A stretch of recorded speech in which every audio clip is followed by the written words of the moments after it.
Good morning and welcome to Almus Market Mornings, your daily dose of financial update with your host Shikhar Garg. Now, for today's update, we have Pankaj with us, and the usual market has been acting up in their own manner. Gold retreats after reaching highest level in the month, while currencies and yields are having a mixed day. All the while, but dollar still is showing some strength.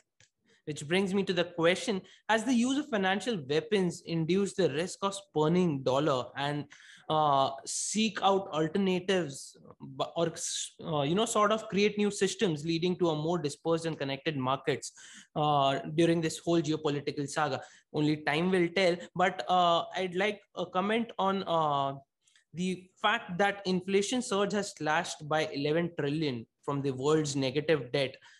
What do you have to say about this, Pankaj, and what do you think is going on in the financial markets right now? Thanks, Shikhar. Good morning, everyone. It's basically inflation taking a theme everywhere, and in expectations of rate hikes, all the negative yield bonds have slashed significantly. The numbers have actually, I think, gone below 11 trillion from a 18.5 trillion higher. And this will continue because it's now having a spiraling effect. Today morning, I was noticing that the bond valuation, global bond valuation has dropped by 7% overall market capitalization. And in a bond, that's a significant move.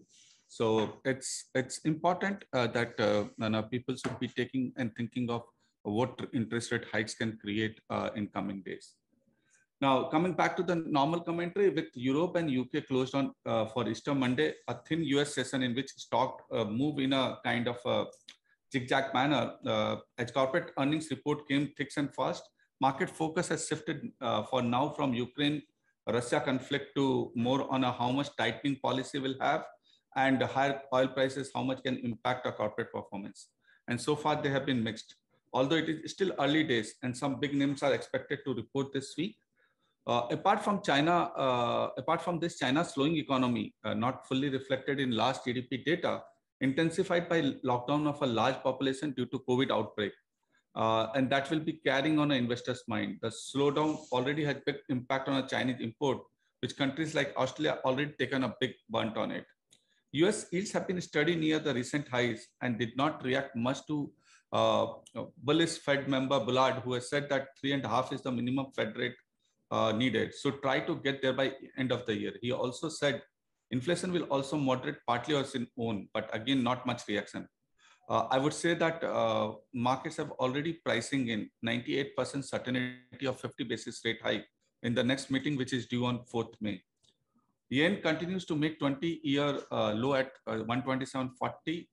Disregarding the more frequent verbal intervention by the Japanese authorities. Japanese Finman today said that yen had been weakening rapidly, and the yen weakness brings more demerits than merits under the current circumstances. He even said that they were in a communication with other G7 nations regarding forex. Notwithstanding these, we do not expect the actual dollar selling intervention happen unless and until we see the change in other market conditions, might be dollar yields or Japanese bond buying program. Euro received the second spot as the currency goes for a trade aversion, and people are not ready to take a euro long positions also. Let's see whether the important support of 1.0750 stay or do not stay.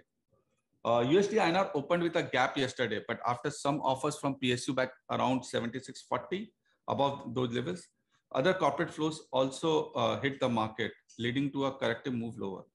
But the pair remains a kind of a strong on the strength of DXY, continued Asian currency weaknesses, higher oil prices, and weak equity sentiment. And this should lead to a kind of a move today also between the 76.20 or maybe 76.10 on a lower side, but 76.45.50 on a higher side.